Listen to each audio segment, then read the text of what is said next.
You're now listening to Sound Talent Media. Check out more shows at soundtalentmedia.com. Shopify grows your business no matter how far or big you grow. Shopify is the global commerce platform that helps you sell at every stage of your business. Whether you're selling your fans' next favorite shirt or an exclusive piece of podcast merch, Shopify helps you sell everywhere. Shopify powers 10% of all e-commerce in the U.S. Allbirds, Rothy's, Brooklinen, and millions of other entrepreneurs of every size across 175 countries. Plus, Shopify's award-winning help is there to support your success every step of the way. Because businesses that grow, grow with Shopify. Sign up for a $1 per month trial period at shopify.com/income, all lowercase. Go to shopify.com/income now to grow your business, no matter what stage you're in. Hey, howdy, hey, good people. Welcome back to another episode of the podcast. Wow, this one was absolutely epic. Today, I am talking to none other than Travis Stever from Coheed and Cambria, L.S. Dunes, and a whole bunch of other awesome projects, some of which we get into on this episode. Travis and I really hit it off on this episode. We hit it off so well that after the recording of this, well, actually kind of during the recording of this, made some plans to come see him. I actually had some plans to come see this co-headlining tour that Coheed is on. Wow, that's a little bit hard to say. With Primus here in Portland that is happening actually the week this episode drops. But then I had a surprise trip to Nashville come up, which is where I am heading probably about the time you're hearing this. But I wanted to see this show so bad. I'd never seen Primus, and I really wanted to hang out with Travis in person, and I wanted to see James again. James Bauman is, of course, on the show, teching with them. He's been on this podcast before. Both of these dudes, just great guys, and I wanted to see him and actually hang, and of course, catch some sick riffs as well.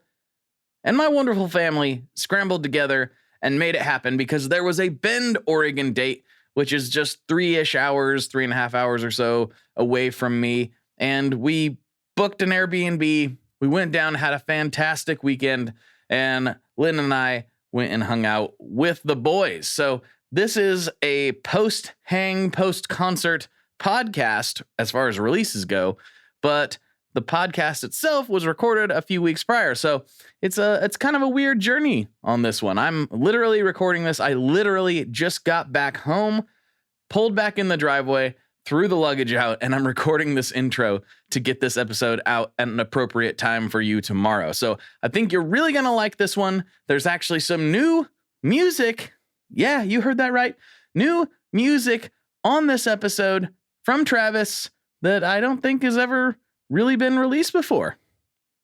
Yeah, so without further ado, let's get into this one with Travis Stever. Here we go.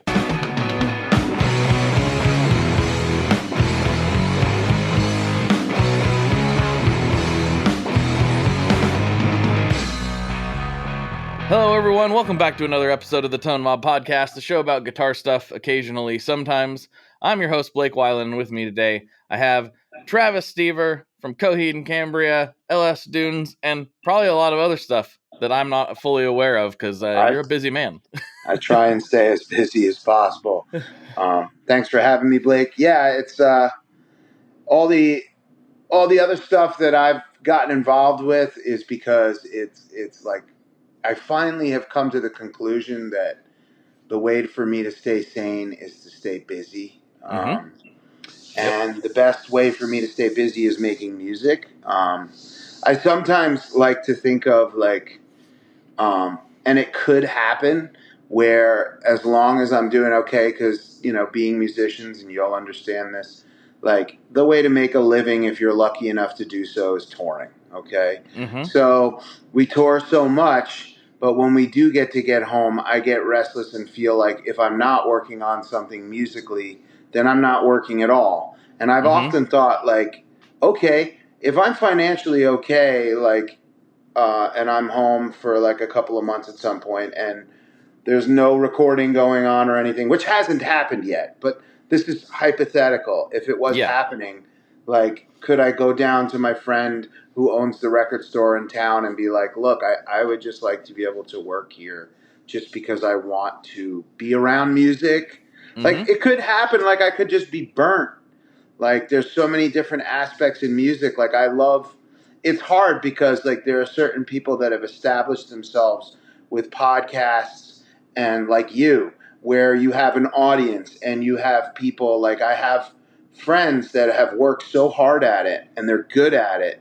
So sometimes when I see other friends just jump on the bandwagon and they're like, yeah, I'm going to do a podcast, that's it. And I'm like, well, these other people have been doing it for years and they've really worked hard at it. Not that it's not like, it's like music in general. It's like, okay, the more the merrier. But, you know, I feel like there's so many people that are really good at doing interviews and stuff like that. Part of my whole thing is just loving to, like, dork out, if that's the right way to put it, about records, music, just a single part in one song that makes my hair stand up. What's a better place to do that than, like, at a record store or something? So I reserve the right to do something like that someday. I never want to own my own record store or music store because that sounds horrific in itself. But I don't know. It's just hard. It goes back to what I said. It's like I usually wind up being like, well, if there's something I can get involved in.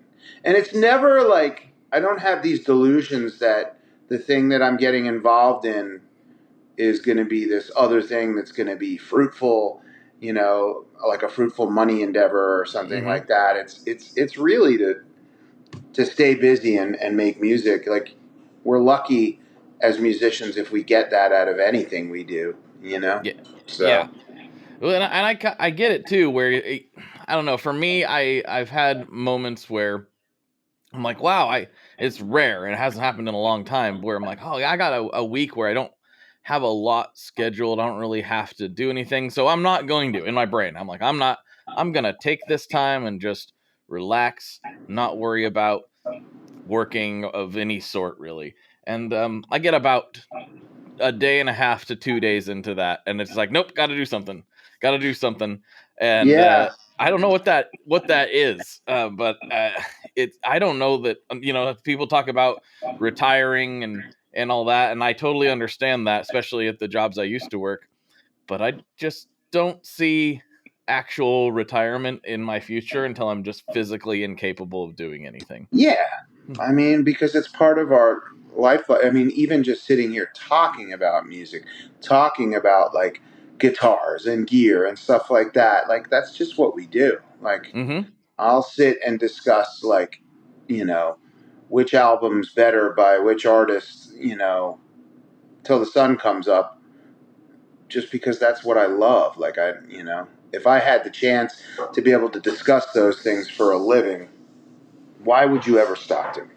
Yeah, you can't, and it's just, it's part of the DNA, I think, and I think that it actually that dovetails nicely into something I was talking with a guy yesterday at the gym.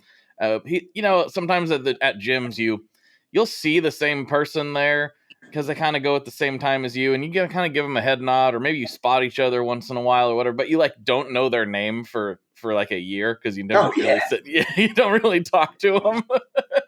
And there was a dude like that at the gym that we'd actually talked for the first time. Turns out he's a bassist and is super into all that stuff. And I was like, oh, well, wouldn't you know it? That's my whole life too. And so, you know, we couldn't help but just start dorking out on, you know, everything basically. But he said something that I thought was really interesting, that I hadn't really thought of too in depth before. But to make any of this stuff work, whether you're touring and writing records or doing anything kind of creative and tangential to the music industry, you've got to have like 47 irons in the fire pretty much at all times. And I don't know anybody else that has not had that, like, be the case. You know, maybe, you know, Bruce Springsteen can just be Bruce Springsteen, but there's a lot that entails too. You know what I mean? But he wasn't being like. It's funny that you mentioned that. Like, I watched little Stevie, you know, Steven's thing, documentary, which just came out on HBO, which was really intriguing. Like, because, like, how, you know, he was a huge political activist in the 80s. And I knew that, but I didn't know the depth of how involved he got with a lot of stuff. And Bruce Springsteen, even though there was some hardship in their relationship because, amazingly enough, after however many years, he left the E Street Band to do his own thing, which was mostly releasing political albums with his band and stuff. And Springsteen would be involved in a lot of that. And then you even see these side things that they were both involved in.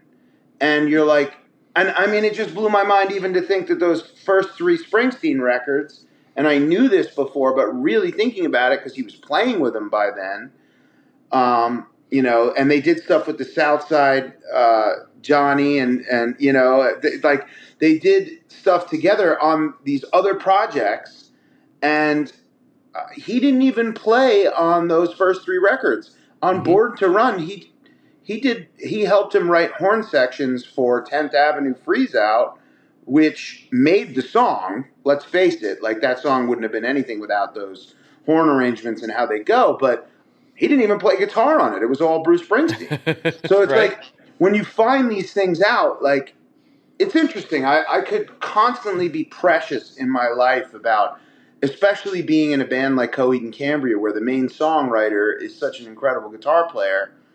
It's hard, like, if you spend your life being constantly precious about, if you're not getting there in time, there's going to be something awesome played already. And especially in this day and age where there's endless possibilities for recording,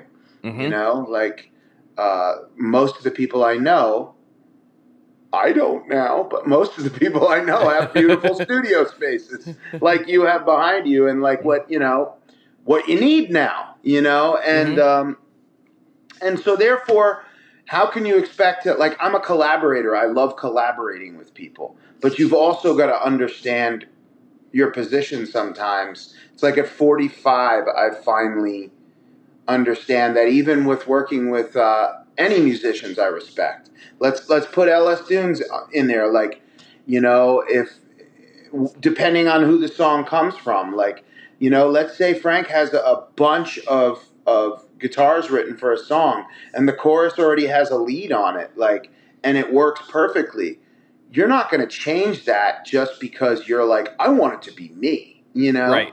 Like, and I dealt with a lot of that throughout the years, even with Coheed. Like, did I have numerous times where I'd nail it and create some sort of lead stuff to a song that Claudio had, and he was excited, and everybody's like, that's great, yes. But are those times where, like, I'm kind of at a loss? Because when the song doesn't come initially from you, the cool thing is, and I don't want to go too far with it, but one of the things I always found relieving about writing is that if a song is based on, like, a riff I have, my job is done. I'm safe. Right. What a way to look at it, though. And I've kind of started to change that. Like, it's not even my job is done because I want to keep working. I want to be part of the song no matter what. Because let's face it, when you're collaborating, you want to keep adding together and get that communication happening sonically. But I always struggled with that kind of like, okay, I'm in that. I'm there. I'm safe. Like, it's not like I'm going to be completely absent from it. But there are songs where you like, and I'm quoting Frank from L.S. Dunes, and he said it a lot, and I'm sure a lot of other musicians use this, but I kind of never heard anybody use it as often. But there's times where you take a knee. You realize it's better to take a knee during the writing or when the song's even complete. And that was a hard thing for me to come to in life often, where it would be like, well, why am I even here then? Right. Like that kind of thing. Yeah. But that's why, like, if I feel like I'm lucky because I can look back with Coheed and, and we only have the one record out now and an EP with L.S. Dunes and countless other. I had a project called Davenport Cabinet for years and all those things, like and that was with my cousin. And if he was writing, you know what I mean? He would have ideas for certain things. And I grew and learned that you got to do what's best for the song, right? You got to do what's best for the song. And, you know, if you're not the one that's going to bring that, you got to just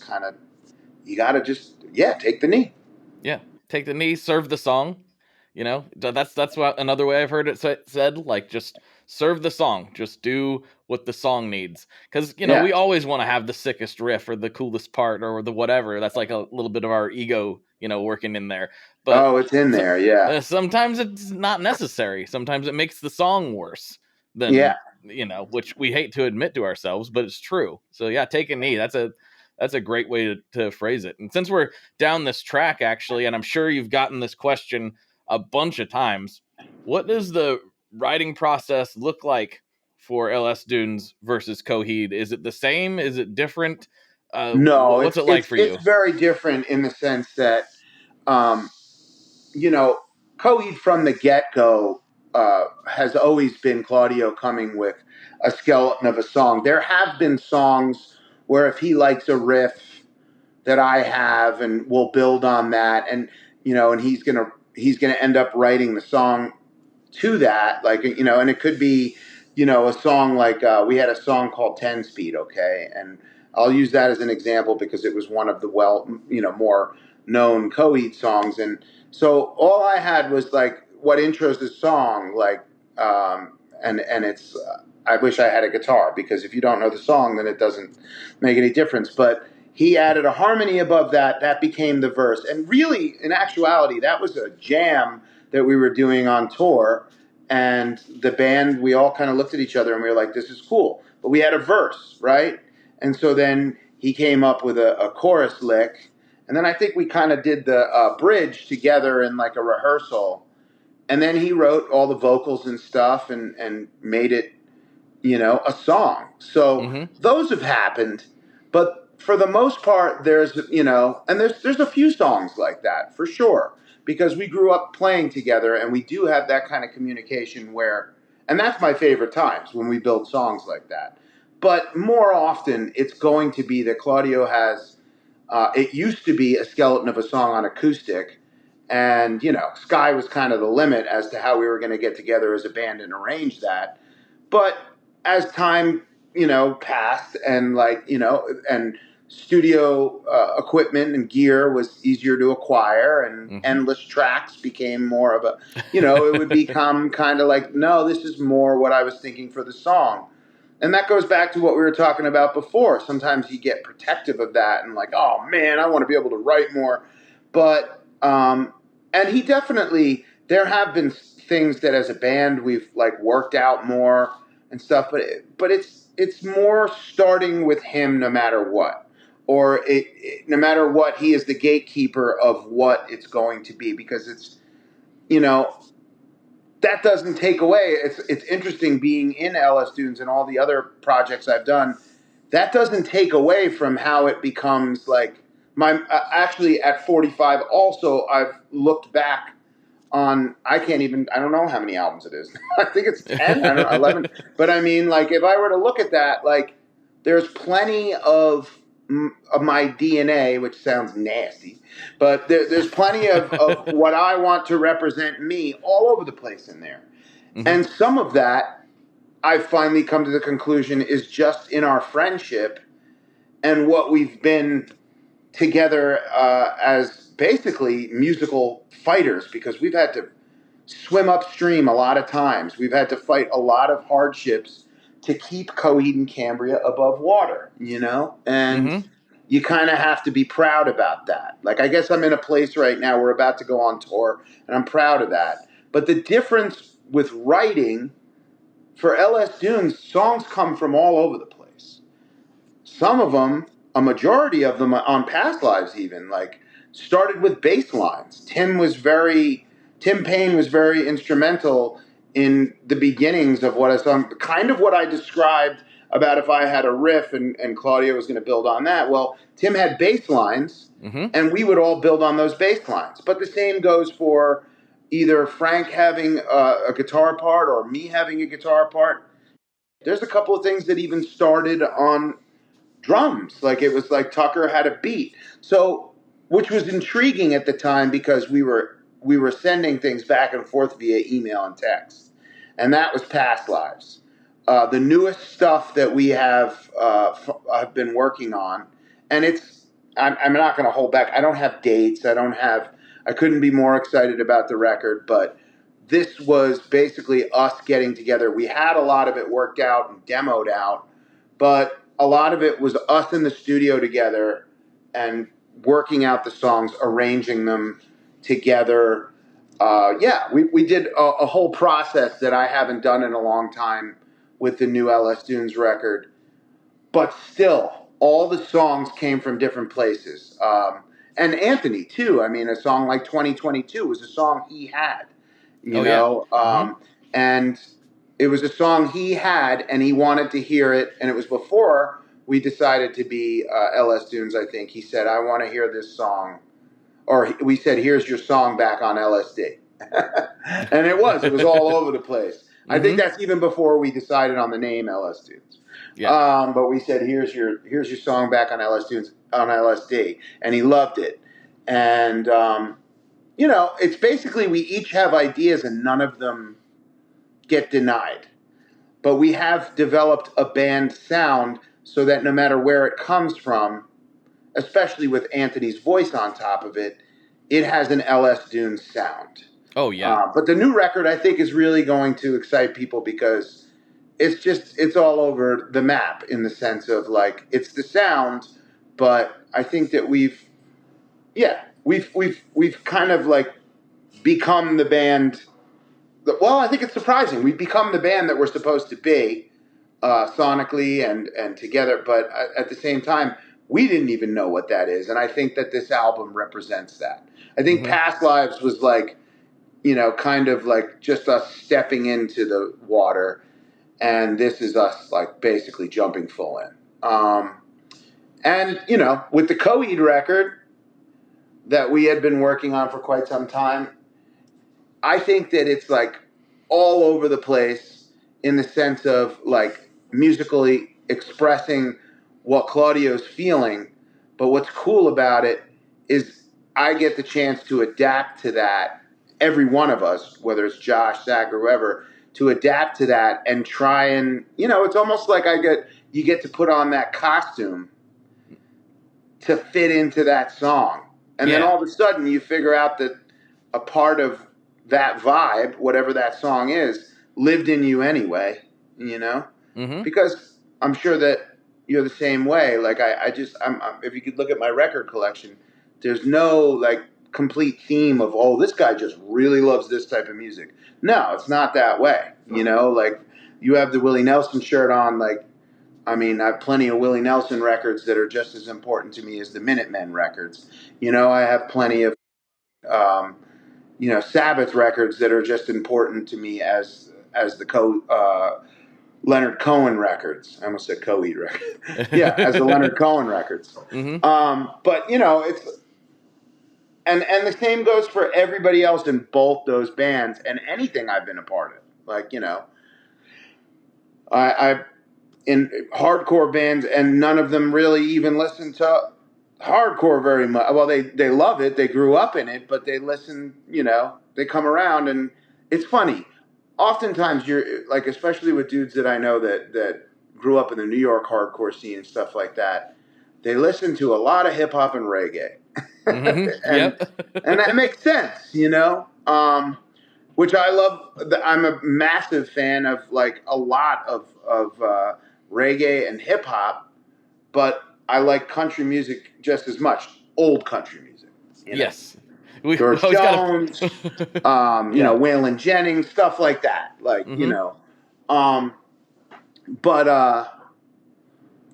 but yeah, you asked me a question about the difference and I went on a whole highway of information. That's what I do. Sometimes you got to reel me in, man. No, that's what podcasts are for. You're supposed to just go. You just go and see what happens. But there is a difference. There's not a difference in where it ends up when it comes together, because especially like I'm super excited because we're about to go out with I think I mentioned it already, but we're about to go do shows with Primus. Oh yeah, and I've been paying attention. We all grew up loving Primus, and they meant so much to us all musically. especially to Claudio. I mean, I have memories of him, actually turning me on to a lot of Primus stuff. But it's going to be that we all get together, and when Coheed's together on tour and we hit that stage, all those personalities are there full throttle. It doesn't matter where the song came from that we're performing up there. We've all made it ours to perform it, Mm-hmm. And the same thing happens with L.S. tunes, Yeah. So there's these differences in where the initial song comes from, but it's a band, and we're all different personalities, and it becomes like a family. And I've missed the Coheed family, so I'm looking forward to getting out there with that. And yeah. Well, actually, I wasn't sure if there would be a place to insert this into the conversation, but when I mentioned in the message that we've passed like ships in the night, I kind of meant that somewhat literally, because the last time you guys were in Portland, I was hanging out. I was the weird guy hanging out side stage with James. He invited me to come. That's why you look so familiar, too. Yeah. And I followed you I've been following you for a long time just because I'm fan, but I didn't know if I could have put it together, you and I would have probably hung out then. But, so that was with Coheed? Yep. Okay. This last tour. Yeah. And he invited me out. We've been buds for a while. And he was just like, "You want to come?" I was like, "Yeah, absolutely." And we're pretty hungover. I heard you say, like, "We did it, man. We did it." Yeah. Hey, you look good though. It was a good show. So in the rarity that, I remember that was like, we were up pretty late the night before, and we were like just listening to a bunch of tunes. Probably Waylon Jennings. Probably went from Traveling Wilburys to Waylon Jennings, then over to the Bad Brains, then back to who the hell knows. We were. That's I had some great listening. I'm looking forward because James will be out with us again. Like, that's one of my favorite things to do. And yeah, Boost doesn't even have to be involved. I just love sitting and listening to music. I love music documentaries. I love sitting and listening to endless amounts of music. I love, kind of eat it and breathe it, reading all the dorky rock books and gear books and all that stuff. Couple that I've caught up on recently that I was like, I'm not going to have any interest in that. Like, I read the Jimmy Page, like I got his illustrated, like the photo book, like of all his gear that he used throughout the years. Mm-hmm. It was mind blowing. That was so cool. I haven't seen that yet. That sounds awesome. Yeah, I can get it upstairs, but it even has some of his like wardrobe and stuff, which I was like, I remember that. I had those posters on the wall with his Zoso uniform and all that. But I mean, like, when he talks about like the things he used on specific songs, he actually has the guitars lined up, the amps. Like, he did photo shoots with the gear because he still has a lot of the gear that was on specific albums and songs. Wow. And I didn't expect it to be that, and I'm glad I got lost in that, to be honest. That's way cool, man. Well, So, moving on to gear, I guess, a little bit. This is supposedly a gear podcast, even though, it rarely is these days. But, like, you have always seemed to, like, lean towards, at least from what I've seen, like, a lot of Gibsons. And was that starting from Jimmy Page influence? Absolutely. Yeah, absolutely. Yeah. Those are probably my top two with, like, Tony Iommi's in there. And of course, like, I have like these guitar players that I've worshiped since I was like 8 years old, right? 7 or 8 years old. And Jimmy Page, and funny enough, I'm wearing the shirt anyway, but Neil Young is my favorite songwriter ever. And that black Les Paul, which is actually a gold top that was painted black. Yes. But, Black. Yep. And I know the whole history of it.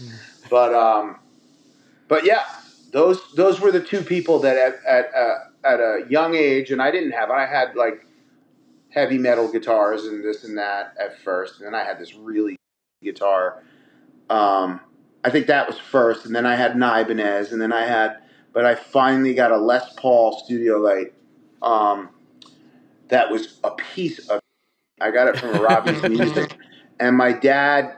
I had to work for it, and with him, like, it was like, oh, come on, dude. It was like $350, which then was a lot. I was probably about 13 or 14 when I got that. And I'm really pissed off, honestly, Blake, because I sold that guitar, and I used that I used that for parts on original Coheed material that actually was on the first record. And I used it for some, like I played that in basement shows, VFW shows. That was the only guitar band. And Claudio and I would share it because we would only have one spare guitar during those early days, you know? Yeah. And I sold that, and I'm pissed that I did that, but it happens. But I got that, and I felt like, now I've made it. I just remember being like 14, I've made it. And it's black like Neil's, but it's just, I could be Jimmy Page too. And I mean, most of my favorite guitar players use Les Pauls. Like, you know, like, they just did. Like most of my favorite guitar players, Mick Ronson, Joe Walsh, like, you know, but there's a new breed of guitar players that like, that blow my mind, and they use all different guitars, and it's opened me up to it. I mean, I got a Telecaster just because it was Jason Isbell's Telecaster. Oh, yeah, totally. And I've used it on a couple of records because it sounds so good. I can't play it the way he does, but it's, you know, it's cool because I'm playing a completely different style to use it for certain things. I might even bring it on the upcoming Coheed tour, but for me, that was very different. I've used Telecasters to record songs. I mean, I can specifically remember what guitars I used on songs, you know, throughout the years. Like I mentioned that 10-speed song before. I used a Telecaster to record the rhythm tracks that I played on that. But I didn't ever use it live. You know, I would just use them for the sound recording. I've always pretty much stuck to Gibsons live. Always. Hey everyone, it's Chris Pandolfi inviting you to check out the new season of my podcast, Inside the Musician's Brain, with new episodes airing now. Hearing it in that room, these guys playing this thing and trying to figure out how to play this song was mind-blowing. It's so inspiring to know there's so much more to it than you ever thought. And it just opened another door. But when people find faith because they need to, in terms of just filling a void to feel better without actually being better, that's when it becomes a crutch, much like, you know, drugs and alcohol do. Man, I don't have all the time in the world here. If I want to be a professional bluegrass musician, I felt like I had to take a very strategic approach, just trying to get rid of the barriers and figure out what those barriers were. The feelings still come and I have to reckon with that, but I think I have better ways of moving forward and not being stuck, which I think was the killer for me. Catch all that and so much more on the new season of Inside the Musician's Brain. How exactly do artists get their music on Spotify, Apple Music, Deezer, Tidal, all these services? How in the world do you get your music there? Well, in the past, you had to use something called a record label. But these days, you can use DistroKid. DistroKid is the absolute easiest way to get your music up on streaming services. And it's the most affordable way to do so. Not only do plans start at $22.99 for the entire year, that's less than $2 a month, DistroKid also does not take a cut of your streaming revenue, unlike some other services out there. Even better if you sign up by going to tonemob.com/distrokid. That's tonemob.com/distrokid. One more time, that's tonemob.com/distrokid. You'll get 30% off. That's right, 30% off their already extremely reasonable prices. So go to tonemob.com/distrokid and get your music out there. We are brought to you today by Sweetwater, specifically the Gear Exchange. You may have heard about this. This is a place where you can go to buy and sell your used gear. Maybe you got a pedal over there that's just kind of collecting dust. Maybe there's something you've been eyeing from the Sweetwater catalog. Well, right now is a great time to turn that unused gear into something you're actually going to use. Even better, if you sell on the Gear Exchange, you can keep 100% of the sale as long as you choose a Sweetwater gift card as your payout method. That is not too shabby because, let's be honest, most of this buying and selling we do is just to fund new gear purchases, and that is a great way to reach a wide variety of customers and keep 100% in your pocket, or rather on your pedal board. So go check out the Sweetwater Gear Exchange and turn that unused gear into something that's actually going to help you write that next huge riff. And I'm wearing the hat even, but like I see it. I own more Gibsons than anything else. My first real guitar was a Les Paul Special too. And it's kind of funny to be able to have these conversations now because you, Tepe from Thrice, I literally own a white Les Paul because of Frank.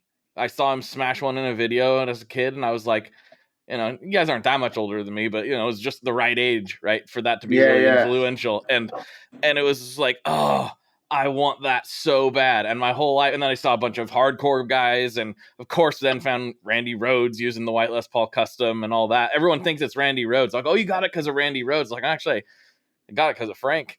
That's really it. So yeah, man. Yeah, Les Pauls are like home to me. Even though they're not the most ergonomic thing in the world, I've played them for so long that they've become ergonomic feeling to me. I love them. Yeah, I mean, I don't think that I could ever drift away from it. I mean, you mentioned Frank. I mean, he's an example of somebody who still uses Les Pauls, but he doesn't use them as often at all. Like he's uses Ernie Balls a lot. I think and Fender, but he's got a sick Novo too. Yeah. I mean, he's got endless guitars. I mean, he's a pretty massive, gearhead when it comes to guitars, amps, and effects. And Claudio's very much like that. Of course, James is. I mean, these people have actually opened me up more to it because I've kind of always been, give me the guitar that feels right, and I'll plug it into something. If that doesn't sound right, let's plug it into the next thing. And people tell me what I'm plugging into, and I won't take it in. I take in the guitars, as I said. Like, I can remember, like, I have a pretty damn good memory for what guitar I used on what. But I can't remember what amp. But just last year, I got one of those, like, Fender 59 Tweed, the little mini ones that Neil Young used on of, like, and it was the most I ever spent on an amp, but I just wanted to see if I could have that sound.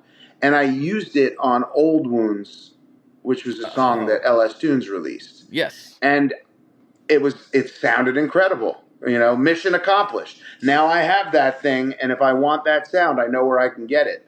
I got to be honest, Blake, I never was like that. I was like, I would always turn to other people. And that's why it's cool to be around James or anybody and just be like, hey, this is the sound I'm looking for. What do you think?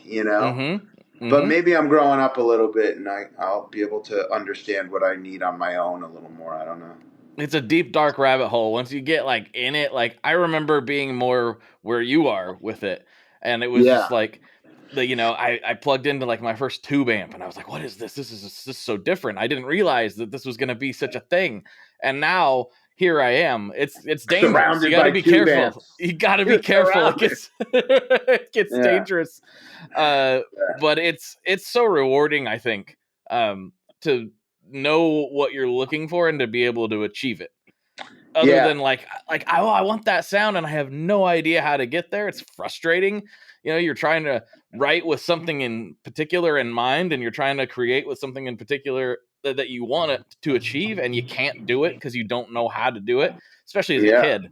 It's so frustrating, or at least it was to me. Do you say with a kid? Oh, well, as a kid. As a kid. Yeah. I was like, oh, you're going on to a whole other thing. I was like, don't allow them in the shed. No, my kids come in the shed. They bash on things out here. My kids won't allow. It's plug in and play and try and get it done before they come out.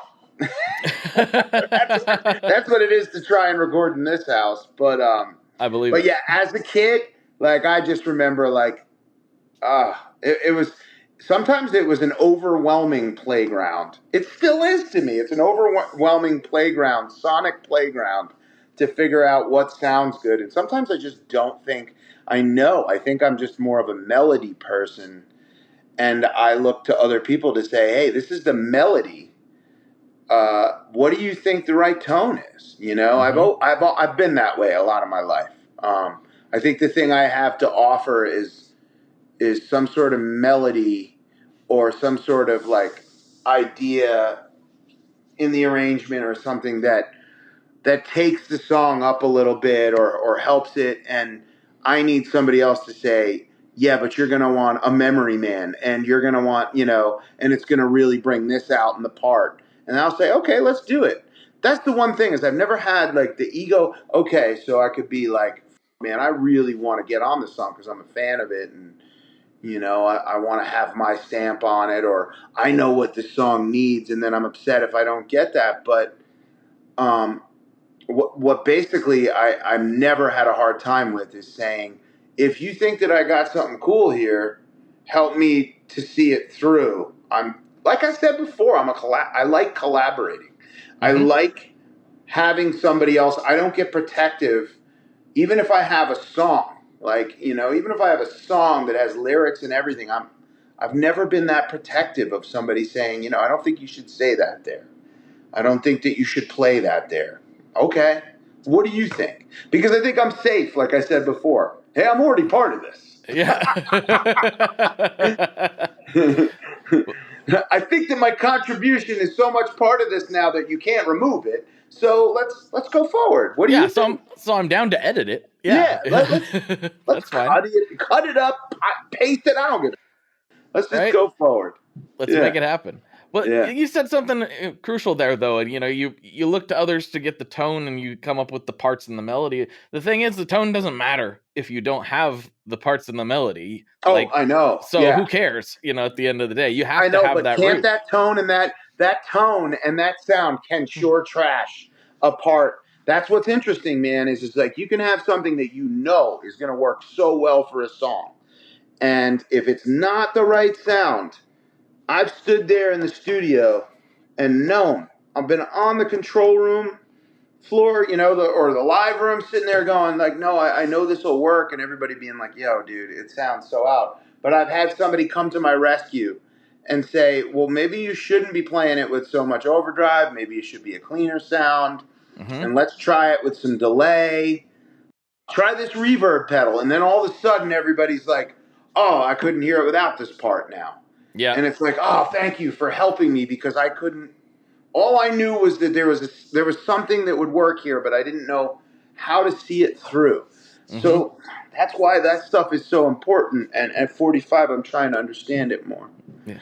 Well, and I've talked about this particular incident on the podcast many times, but there was one time recording a record that there was this part that was so cool. It was working, but it wasn't. The song was boring sounding and weird and but on paper it should have been just perfect.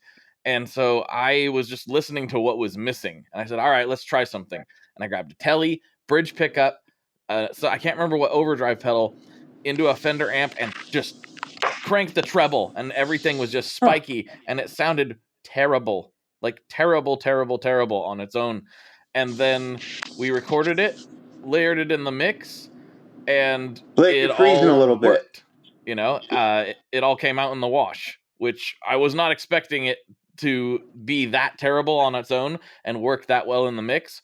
But the blend ended up being what we needed. And sometimes it's in a very unexpected place, the tone is, because you listen to some tracks in isolation and they sound like garbage, but in context, it's beautiful. Blake, just so you know, you froze a little bit on that last 20 seconds, and I couldn't understand the last 20 seconds. I got what you just said now, which I completely agree with, but I don't know if that's going to affect the podcast. Oh, no. So I probably should have warned you that at the top. Sometimes that might happen based on internet gremlins, but it's still just recording us independently the whole time. So as long as you got the idea of it. Okay. Yep. I know. But I completely agree with everything you were saying. So was that something you were producing, or was that something that you were playing on yourself, or?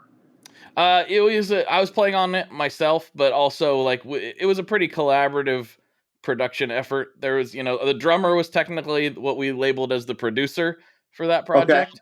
Okay. But it was really all of us, sitting down, and it was really more collaborative than anything else. So I guess I could probably technically get a production credit on that one. Oh, absolutely. Are you playing with anybody now?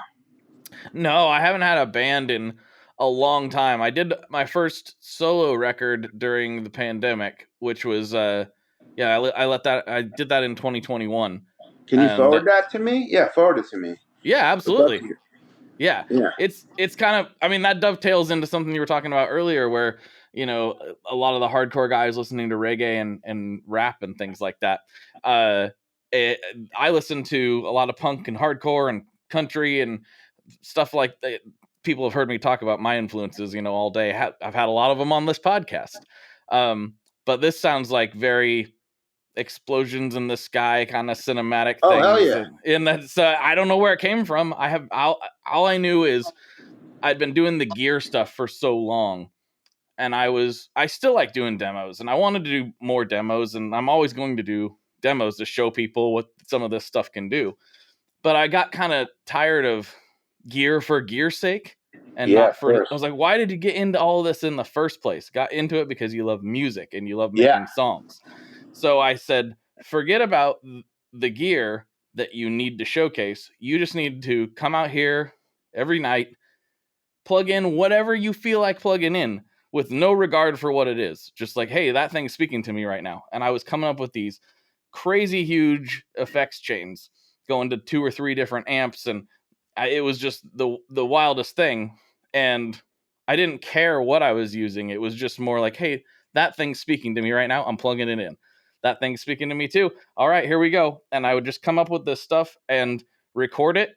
And it was a very strange experience for me because it was one of the only times in my life where I got done and I would listen back and I wouldn't understand. Like, I was like, I did that? That's the best, isn't it? Yeah, like, I can't believe I did that. That's so weird. And the whole record's like that. And sometimes, like, if it's actually really, really cool, like sometimes, and it doesn't even have to be guitar stuff. It could just be some sort of loop but you're like, I didn't know that I even had interest in creating what that sounds like, but I really like it, you know? Like, so yeah, I can't wait to listen to it. That's kind of what I had at this spot, right? My friend Evan and he played drums. I mean, like, we created all different vibes, and we're trying to do is crack the egg on the sync world. Yeah. And we still are. We're working with a friend of mine who's like, he's actually moved up in the company, but it's called the Diner Music, and it's out of Manhattan, but they're all over the place. But they do a lot of sync, and they work with a lot of advertisement campaigns. And we basically were like, if we create any type of music we want here, hopefully somebody could use it for something. And we're still kind of on that tip. But we wound up doing all this different music with a bunch of people. I mean, we had a hardcore band too, which actually we released a couple songs to say goodbye to the studio a couple of days ago. But we were doing that for a little while, and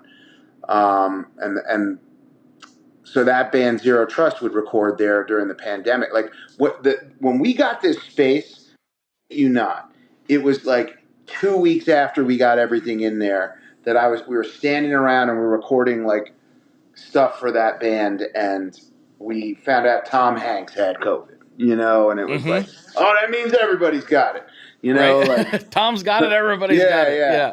Tom and his wife are in Australia with COVID. That means we're all. So I just remember all of us being like, this is for real, and finding out the schools were closing. We all were like, oh, they're asking us, you know, they're saying that maybe schools will close this week. So it was like, okay, we're going to make an agreement that we'll start working here. I mean, L.S. Dunes, none of that, like, you know, there was a Coheed record that was almost like, I think, done by that point.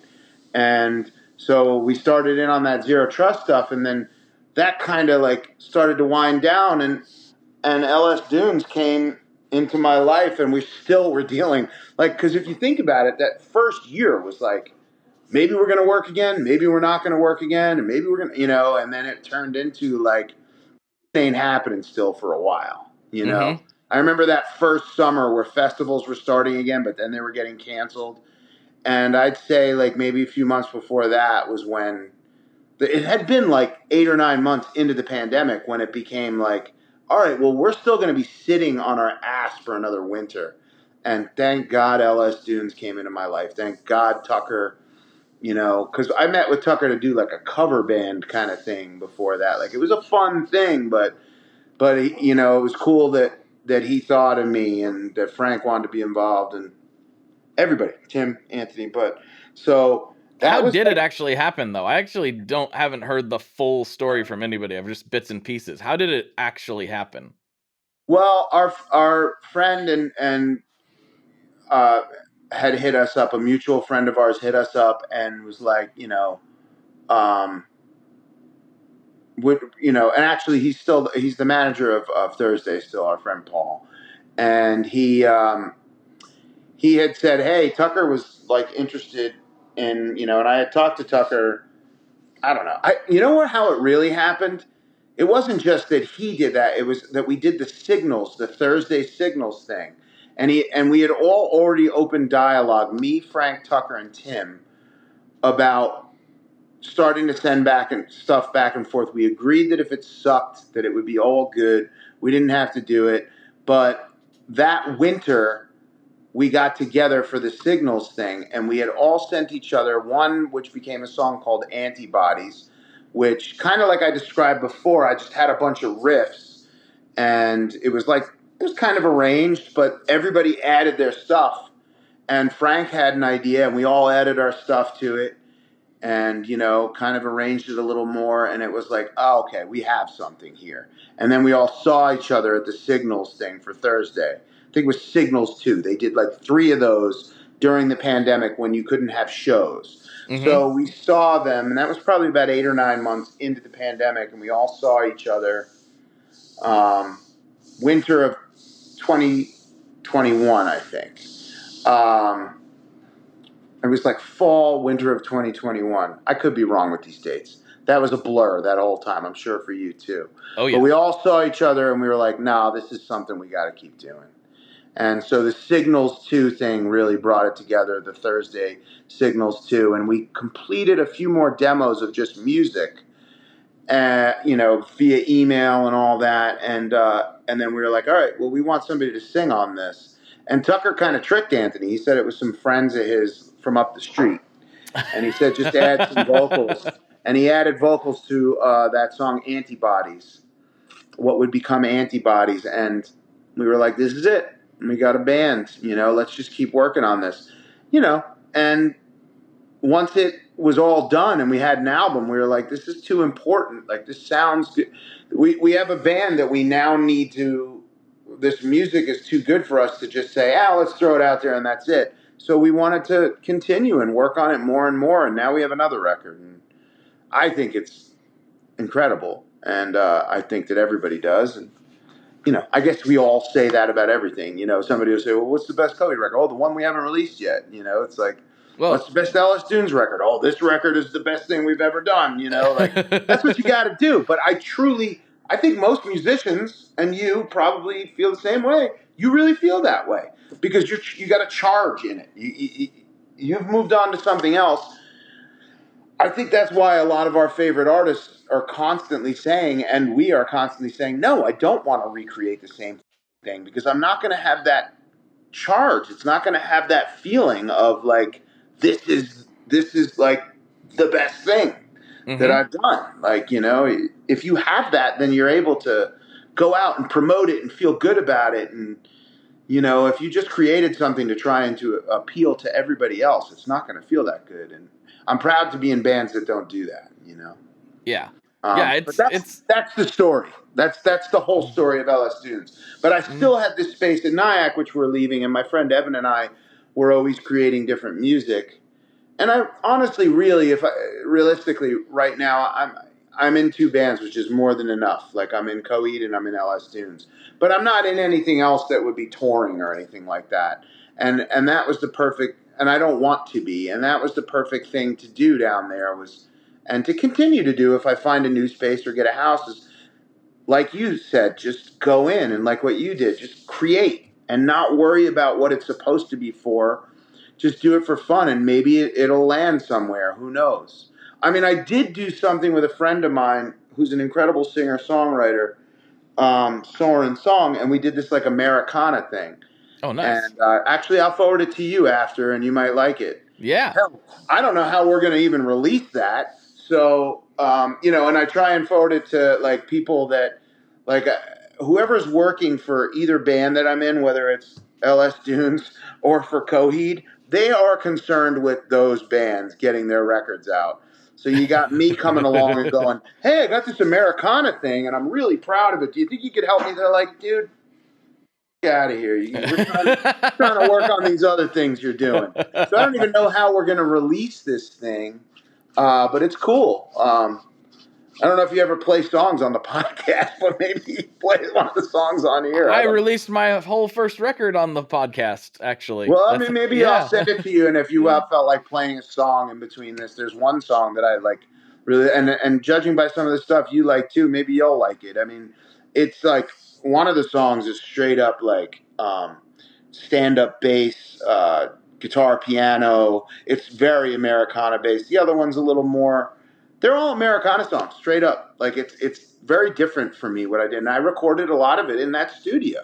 So it's like, yeah, it's as I'm describing it. It's sad to let that go, but I know there'll be places where I'll be able to do that kind of stuff in the future, and I'm just glad that so much is done right now. There's a new L.S. Dunes record. There's a new Coheed record. Let's move forward. You know? Yeah. Well, I'm actually really looking forward to that. I didn't know that you were working on that kind of thing, and that is like very much one of the pillars of my musical taste is the country and Americana type of stuff. So, yeah, I'm actually really stoked to hear that. That's perfect. Yeah, I'll send it to you. And then if you're like, hey, I like this song a lot, I mean, you're welcome to play it, because it's like one of those things where I think that we'll end up self-releasing it, or maybe do it through, through someone who's a low-key kind of thing. It's not, it's only a 4-song EP. But yeah, it's just been a mixed batch. But that whole, I don't know if you've ever worked on any of that kind of stuff, like trying to do sync music, and I'd love to crack that egg, when I first dropped that record, the number one piece of feedback I got on it was that, like, wow, this sounds like it should be in a horror movie. And I was like, I want to do that so bad. And for a minute, I was pursuing it pretty aggressively. But I just, one of those stupid things where I shouldn't have, but so many things in the fire that was one that slipped through, was like pushing that area of music, which is, it's its whole thing. It's something that I've talked about with other people on the podcast, actually. A fella named Charlton, who runs a company called Franklin Strap. He releases a song because he does a lot of sync placement stuff. He does a song every single day, 365 days a year. I'm like, wow, I don't think I have that in me to do it every day for years on end. And he's like, that's kind of what it takes sometimes to break into that world, which is pretty wild. You got to have a constant flow. I mean, and we were doing a lot of that, but now that we're getting out of that space, but like I went there today with just the bare minimum still there. Like I got a Chet Atkins guitar there for electric. The Gibson. Yeah, I got that big old Chet Atkins hanging out. And I got an acoustic that is actually Evans, my friend Evans, who I was sharing it with. And I was like, I'm just going to try, because we were trying to get a bunch of Americana sounding like stuff to hopefully get into this sync thing with the diner. And I was like, I'm going to lay down one more. And then now it's like an addiction. I'm like, tomorrow I'm going to lay down another. And just we literally have a week left there. And I'm like, I'm going to try and do a song every day for the next week. Not a song where it goes back to what I said. I'm laying a guitar and maybe some other stuff, maybe a bass, but I'm going to be like, hey, Evan, take this, see what you think. You can chop it up, you can rearrange it, but see if something comes out of this that sounds good, And so I love that, man. I like doing it myself, like, which I would imagine is how you did yours. You just came in, you plug in, do it, whatever. But I love the idea of somebody else also saying, hey, I love what you did, but I really think that chorus should go here. And, and that's what's cool. Like, even in Coheed world, like, I could say that the initial songs, come from one place, but I like that I'm there too. And it was watching that the little Stevie documentary and stuff, like, that was one of the things, like, in their friendship, is like he would trust him to be able to say, yo, dude, you don't need to do that song on the record, or you can cut that song and it'll be okay, or you need that song on the record, you know? Mm-hmm. And it doesn't matter if I wrote a part that I'm like really proud of on it or I had anything to do with the song. Like that song should be on the record. And you need those people in your life, man. You really need those people. 100%. Yeah. And they're not always right, but sometimes they're really right. Sometimes they're really right. You know what I mean? You're like, I'm glad I listened to you. Glad I listened to you on that one because I didn't see the thing or I was missing the thing and you guys heard it. You know, you totally need those people. I'm going to take a brief moment so I don't get in trouble here and go over to the Tone Mob Facebook group, who I always forget to tell them when like guests that they probably have heard of are coming on, but I remembered for you. So let's see. And I asked them like, hey, do you got any questions? And generally everybody was just really excited for this episode. That's cool. Yeah. So that Makes me feel was cool. Welcome.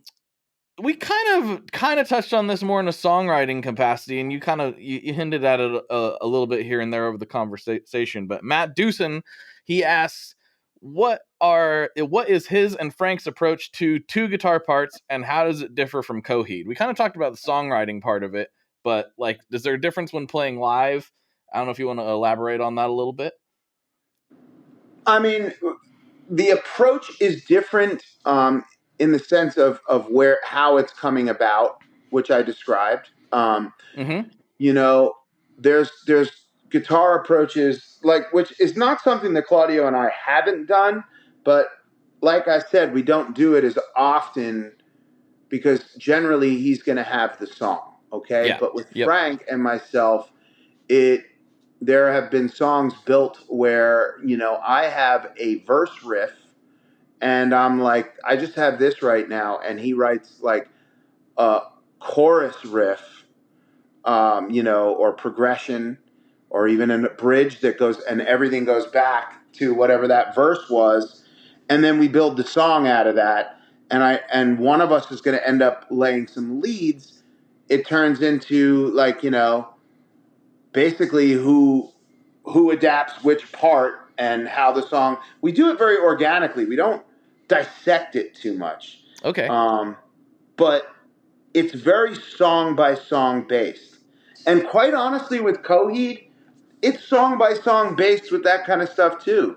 Like, because there's Coheed songs where Claude could have a bunch of guitars, but there's Coheed songs where he concentrated more on just the real, like, you know, meat and potatoes of the song, especially if he built it from piano, because Claudio builds more from piano and keys, you know, nowadays. So if that's the way he built it, there's more room for me to come in with a bunch of guitar melodies or ideas like that and say, does this work? And we'll sit and go through it together. But Frank and myself, like, it's really cool. We developed, it's like almost like there's certain things we don't even discuss it or dissect it. With this album in particular, there's some stuff where he would play it and I would just be like, I love that riff. I'm going to add a harmony to what he's doing. And just harmonize with his guitar part. And then evolve into something else that maybe I'll play that wraps around it or something. But especially if I'm taking the lead, or, you know, if I'm in the lead role of that, which we switch that, you know, and in Coheed, Claudio and I have switched that. So there's a lot of similarities. It's just, what's interesting is with LS Dunes, even though we don't discuss it, we usually end up with something that we're both pretty blown away by, you know? Nice. And the difference is too, is his rhythm playing is completely different than mine or anyone else I've ever played with. Completely different than Claudio. And I absolutely love how, like, it's just this powerful, raw energy that I couldn't recreate the way that he does, you know, that he does, like, his chord progressions and stuff. Yeah, I can't say enough with how much, like, he brings to the table in that sense, where it's like, which I'm sure he's done with every band he's been a part of. I mean, clearly. But I mean, it's like his confidence is very helpful to be in a band with, because he'll just be like, I know what we should do, you know? And I love that. because it's one of those things where if you're a collaborator like me and you're looking for somebody to say, yo, this is a really cool song, but I really think I got an idea of what we can do with it, then I'm like, cool, let's go. Yep. You know what I Yep. mean? Like, I'm kind of looking for that, and he definitely gives that. So from a guitar standpoint too, that's just kind of how he rolls. Like if we're working on something, and especially when we were working on something in the studio, if he heard me play something and he was like, yo, what was that? I've tried to switch things. I've gone through this with everything I've done. Claudio and I have gone through this numerous times.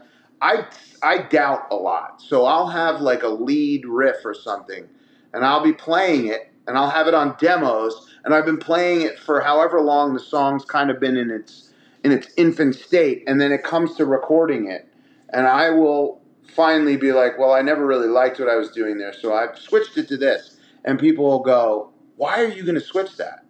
Like, that's what I liked. Like, we liked what you were doing. Leave it. Right. We would have told you if we didn't. Sometimes I need somebody to push me into that. Or to say, I don't like what you're doing.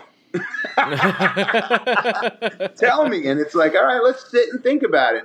And I think that we've gotten together in a good part of our lives where, and he uses that word a lot, it's not to be too precious about things, Frank would say. And it's like, if he turns to me and says, yo, I don't know, that seems like that's a little busy there, I'm not going to be offended, you know? Mm-hmm. Like, I'll be like, let me go back to the drawing board. And I'm that way with Claudio now.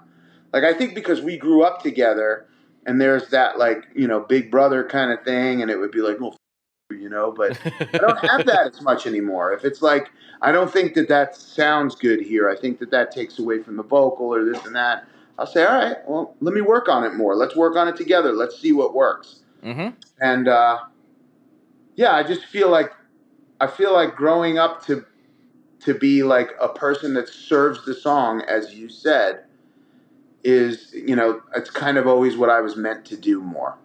Mm-hmm. I'm not the person that's going to tell everybody what to do. I don't want to be. But I definitely want to be there to give my opinion and try and serve the song, you know? Yeah.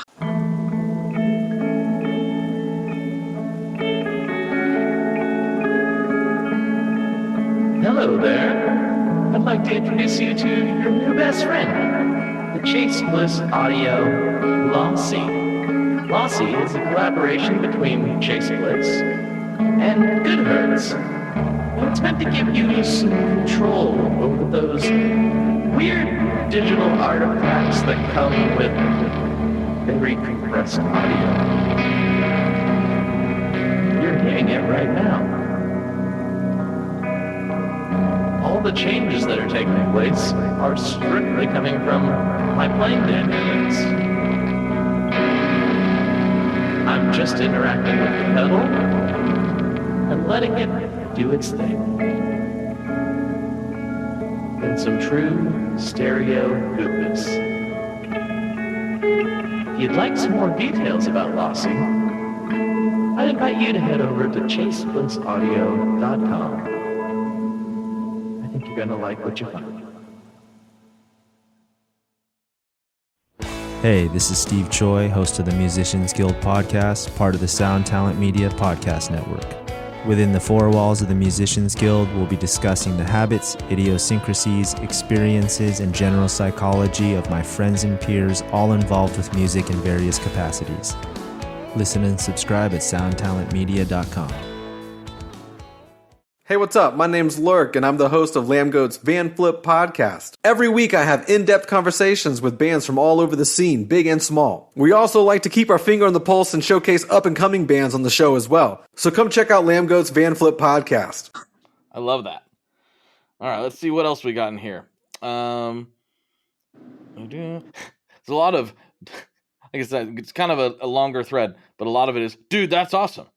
Dude. There's a lot of dude. Here's a really good question. This is a really, really good one. It's from my friend Kyle Bull. Kyle has a fantastic YouTube channel for everybody. He's been on the podcast before, listeners.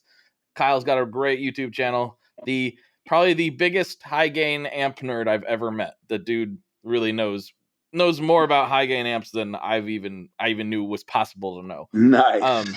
But he says, yes, I love this dude's playing.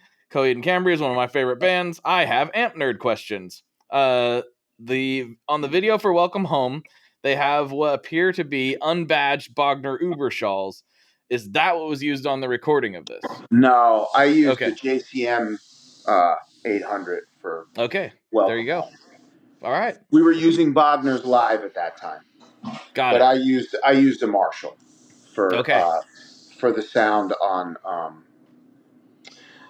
I think even for the solos from for Welcome Home. I definitely used a Marshall on that. You know, it sounds more like a Marshall too, so that pencils. For sure. Of course. Ubershaw worked great for while we were doing that. You know, I'm on Axe Effects now, so I'm on those fractals, baby. So you're playing whatever you want then, technically. Well, basically, I mean, that's why I created the sound that to me sounds pretty close to what I'm recording. No, I don't use those for recording. I still use live amps, of course. But as far as like what I try and recreate is closer to the Marshall as opposed to the Ubershaw. But the Ubershaw was used, I think, on No World for Tomorrow. I mean, I'm pretty sure I used it, and I'm pretty sure Claudia used it for certain songs. So the Ubershaw was part of our lives. I think that was kind of the end of it by then. Oh, wait. Never mind. It could have been on... The Ubershaw might have been on... we had an album called Year of the Black Rainbow and an album called Afterman. And the Ubershaw might have made it on those albums, but don't quote me on that. I don't know. Okay, cool. All right, well, I've got a couple classic questions that I ask every time to wrap up the main episode before we go over to Patreon and see what kind of shenanigans we can get into. Absolutely. But before I do that, I like to give the guests a chance to take the floor, promote anything you want to promote, shout out anybody you want to shout out, say anything you want to say. You're talking to a few thousand people right now, so go for it. I'm not going to. Basically, Blake, I did that. I already did that. Think about how many things I talked about that I'm like, this album's done, and if you want to play this on the podcast. But yeah, I mean, there are plenty of things coming up. What do I want to promote that's happening in the immediate future is these Coheed shows that we're about to go do. We're about to tour with Primus, which is a dream come true, and we did shows with Incubus already a year ago, and we get to go do a couple of weeks with them, which is massive for us. And then after that, there's a bunch of festivals for both bands, for both Coheed and L.S. Dunes, and then L.S. Dunes is doing a Rise Against tour. So that's what I got for now, because I think the live music, this is the time for the live music, right? We got the summer into the fall, and then everybody starts to get their winter coats on out here. So, I think that's what I got. Cool. To promote. Tour. Love it. Well, and yeah, when you get over here back to the Portland area, hit me up. We'll I am. Yeah. We're gonna be. Yeah, you got to. Now that I'm gonna know, you got to hit me and James up and come out, because we're gonna be out there with Primus in 3 weeks. Absolutely. So, yes. Yeah. I'll have family out there. You can meet my kids. Yeah, come out. Yeah. For sure. Yeah. That sounds like a great time. I'm stoked, man. All right. Final questions. First one. What is your favorite Boss pedal? Yo, it's just Metal Zone because of what it meant to us. Yes. And just the stories that have still surfaced. I mean, even every time I see Steve from Thursday, he's always like, I just remember when we wanted to lend you, we told you we had to lend you some new pedals because you and Claudio both, we didn't even have tuners. We just had Metal Zone pedals. And they were like, we got it. And Metal Zone got us through so much. But I have a side story. Do we have enough time? I have a side story. Oh, yeah, we got really time. Cool about Absolutely. Boss. Please, go. Okay. This is a funny story, and I don't think I've ever told it on anything. But we did a thing with Boss and it was around the time when Coheed and Cambria released an album called No World for Tomorrow. And Boss invited us to what had become a Guitar Center by then, but was Robbie's Music. So they invited us to come do this Boss pedal thing, and they gave us some pedals, and we came and talked about what Boss pedals meant to us growing up and in Coheed. And I had worked in that Robbie's Music at a place called TSI. I think it was Technoserve Industry or something, but they would fix amps and they would and they would fix gear and stuff. And I was just doing like computer, like, you know, basically it was 98, 99 maybe, maybe 2000, but we weren't full on touring quite yet. We would get to certain places and have to come back because we all had jobs and all that. You know, we weren't willing to just get in the van and let it all go quite yet, but we were trying to. You know, we had a van by then, I think. But so anyway, I was also taking credits I had decided I wanted to get my associate's degree. So I was taking credits at school. So in my defense, I really was going to school too. But a lot of the time I would be like, I got a gig or I got to go to school, and I would call in, and they were just getting tired of my. They would tell me to take out the garbage, and I would go over to the guitar section and be picking up guitars, and they'd catch me and they'd be like, you're supposed to be in here. My whole point in working for them, though, was to be in the music store and learn about amps from the guy. And he never was teaching me anything. I'd be like, can you show me what you're doing and fixing that? You got to get out there and the customers are going to come.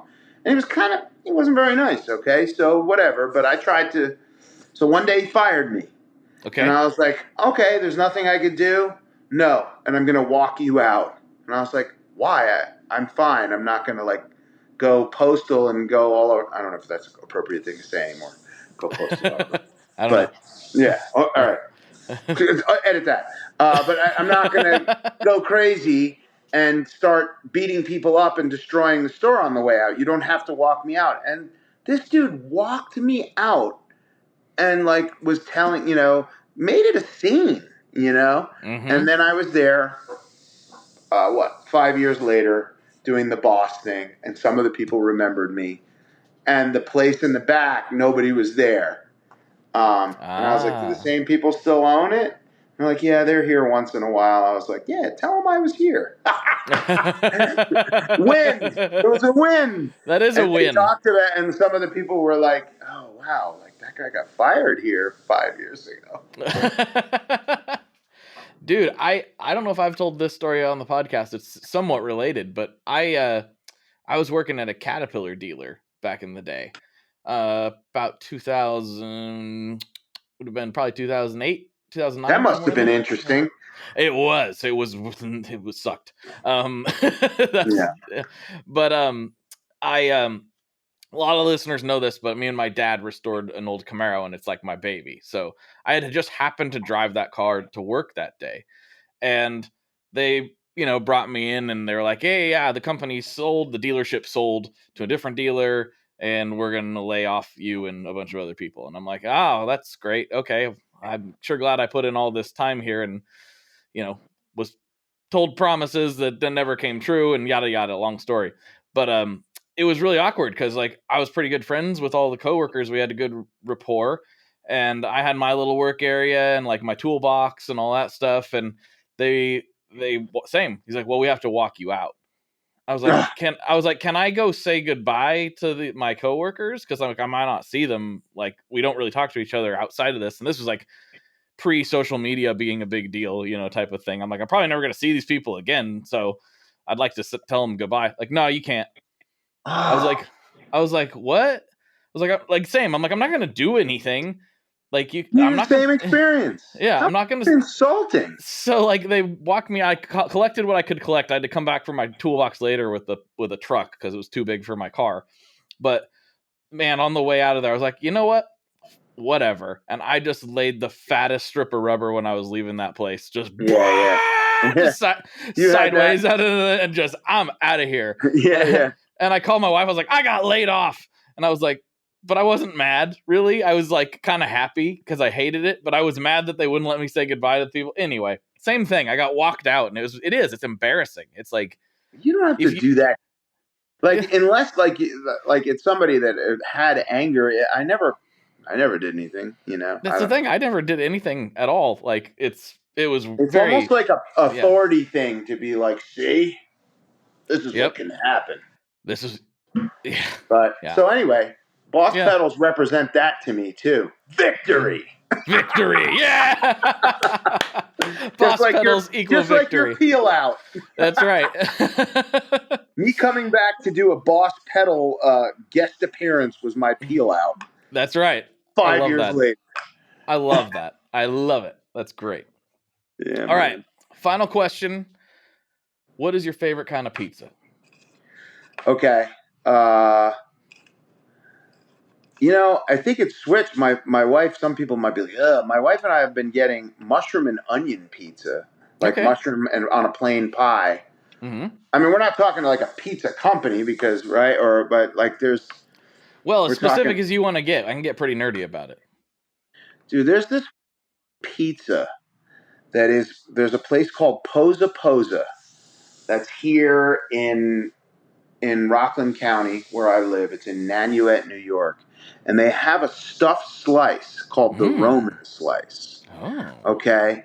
And I was going to tell them, because I'm not a vegetarian. I definitely, I will probably never give up eating chicken, but I've tended to, get away from pork and red meat and stuff. But,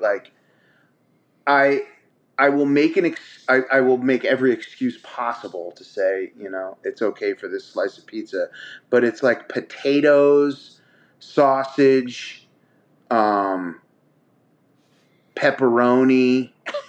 and it's like mixed in with their cheese. And it's I had it about 3 weeks ago and I was like, oh dude, I think this is the best pizza. Now, do we consider that to be pizza? Because it's a specialty slice? It's interesting. Yeah, it's interesting because it falls almost in the category. I've said this on the show a lot, but I view like Chicago stuffed pizza. People are like, it's not pizza, and I'm like, well, it's a pizza cousin. It's kind of like a calzone. It's a thing that's related to pizza. Okay, so then let's remove if you come to New York, I'm going to get that for you, but and you need to try it. I wish I could bring it, but I know, in trying that, that's not. I've actually wanted to have Chicago style delivered to my house. Matter of fact, I know people that have done it and frozen Chicago style from what's that one place? Like Lou Malnati's or like one of those spots. Yeah, but it's it's almost like the main place in Chicago that people are not. I'll text you later, but you can get it delivered to your house. But you could do it from that place too. I had that place that you just that name sounds familiar because that's one of the most famous, right? Mm-hmm. Yeah. I had that place a couple of years ago. Giadero's. Okay, yeah. So Giadero's will send you a frozen one, and then you could cook it at your house, which I've thought of doing that because I do love theirs. But that other place will do it too. So that's a cousin. What I talked about was a cousin. There's a place. Sounds delicious. Yeah, there's a place in town here that's been a standby in Nyack, New York called Tarantella's Pizza. And I get a Tarantella's pizza with onions and mushrooms, and boom. Amazing. That sounds great. I love onions and mushrooms, so sign me up. That sounds delicious. Yeah.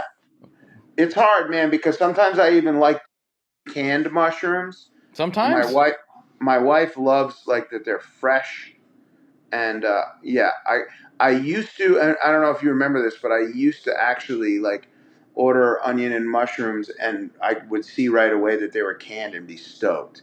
But it seems like most people, I guess there was a collective complaint about that because most of the time you don't get canned mushrooms on your pizzas anymore. No, it seems like it's usually fresh these days. Yeah, I could go either way. But at least the fresh mushrooms that they put on at Tarantella's, they're fantastic.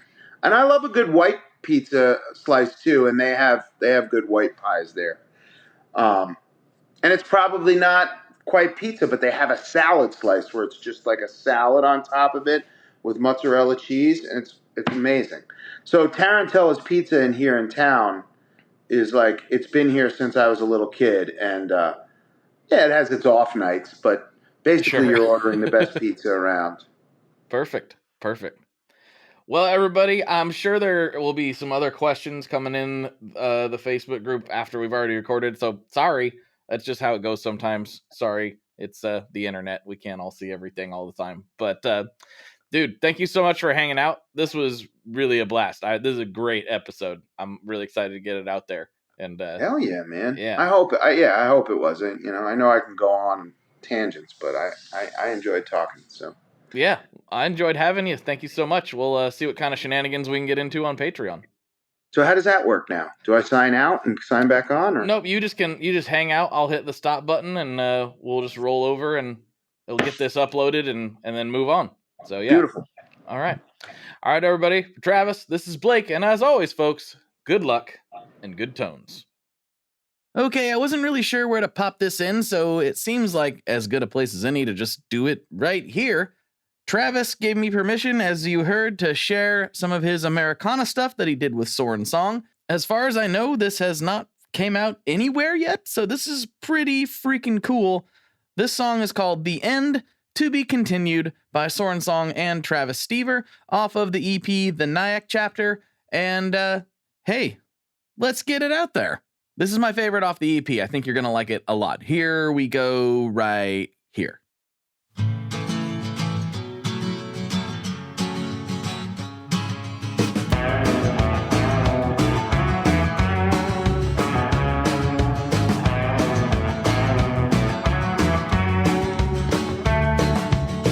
Why you gotta go and love me like that? Why you gotta give me new sensations? Why you gotta go through my emotions? Why you gotta give me good vibrations? Why you gotta shake my whole foundation? What you gonna build above me like that? Why you gotta flow into my oceans? Why you gotta go and love me like that? I forsook this battle to live here on my own. But you shook my rattle, and I threw your stone. Why you gotta go and love me like that? Why you gotta give me new sensations? Why you gotta go through my emotions? Why you gotta give me good vibrations? Why you gotta shake my whole foundation? What you gonna build above me like that? Why you gotta flow into my oceans? Why you gotta go and love me like that? I forsook this battle to die here on my own. But you shook my rattle, and I threw your stone. Why do I always bleed into you? Over and over we tell all our stories if we thought this through to the end. The end.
That was so cool for me. That was so rad to get to do that, get to share that with everybody. I really, really liked that track. I really liked the EP in general. Go check it out. The Nyack Sessions with Travis Stever and Soren Song. I mean, what a cool thing to get to be able to do. I had no idea that was going to happen when I hit him up for this podcast episode. So thank you to Travis for coming on. Thank you for taking the time. I super, super appreciate you. Thank you so much for everything. I can't wait to nerd out with you further down the road and all that good stuff. Thank you to the whole Coheed crew for having my wife and I out. That was such a blast. And yeah, this episode was a super highlight for me. Really, really, really cool. And I would not get to do it if it wasn't for you fine folks out there listening. Because if nobody was listening, nobody would care to give me the time of day to do things like this. So thank you to everybody who has taken the time to check out this podcast, to share it, to do anything whatsoever to support the tone mobbery that goes on around here. Thank you so much. And guess what? There's more on Patreon. That's right. Travis and I also sat down for some bonus conversation over on Patreon that I think you are really, really going to enjoy. Make sure you check out that. Make sure you check out this tour with Primus. Make sure you check out the new Coheed music that's coming. Yeah, there's some of that too. So much to look forward to. And thank you all so much. I'll talk to you on the internet very soon. I literally have to go pack for Nashville now. I got back right now. I have 1 day left, and then I fly out to Nashville. So yeah, busy over here. But the good kind. I am not complaining. All right, everybody. Good night. I got to get some rest. Later. One last thing before we totally sign off here. I just want to remind you that if you do any shopping at Stringjoy, that's Stringjoy guitar strings made in Nashville, that will help me out as well. As I've said for years, I'm heavily involved in that company, and I really do think they're making the best products on the market. So if you would like to try custom strings, go to tonemob.com/stringjoy and check them out today. I seriously love what the team down there is doing. I help them out with all kinds of things, and by you supporting them, you are also supporting me as well. And hey, you need some strings, so why not get some custom strings just for your guitar and playing style? Again, the link for that is tonemob.com/stringjoy, and that will take you right to their website, and you can do all your shopping through there, and that will help everyone involved out. So thank you very much. Talk to you next time. We are brought to you by the wonderful folks at Gun Street Wiring Shop. Yes, Gun Street Wiring Shop. I've talked about them before. I used to say based out of Bend, Oregon, but guess what? Sean moved to my neck of the woods. Sean's in Portland. Sean is awesome and has helped me with a bunch of stuff lately. And if you have wiring needs for your guitar, he can help you too. If you want to get weird with it, he can get weird. If you just need to spruce things up a little bit, there's your guy. He takes all the guesswork out of doing your guitar wiring, and he makes it simple, and his customer service is top-notch, and I can't say enough good things about Gun Street as a company. I really respect Sean and what he's all about, and the product is top-notch. I've got 3 different guitars that now have Gun Street harnesses in them, and I could not be happier.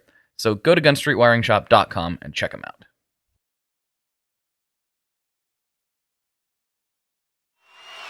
Hello out there!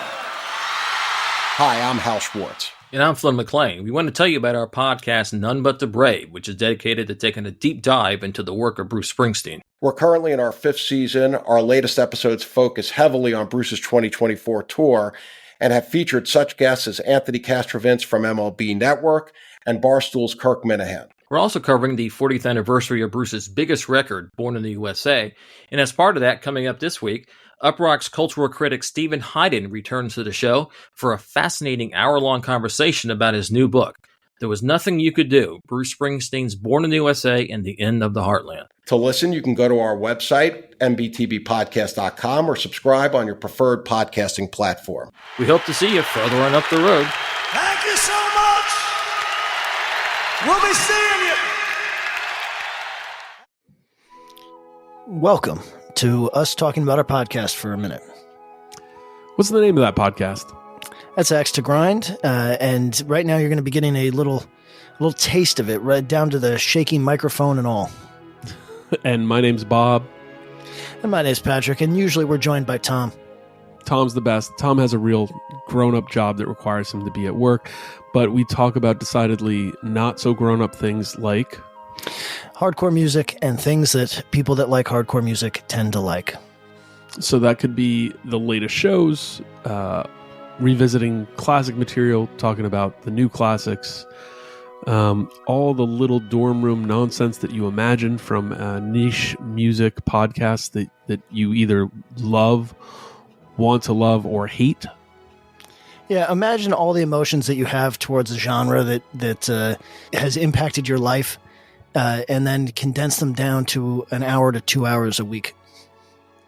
So triangulate your speakers, think about jumping off the bed, singing along, dancing like an idiot, and listen to Axe to Grind podcast.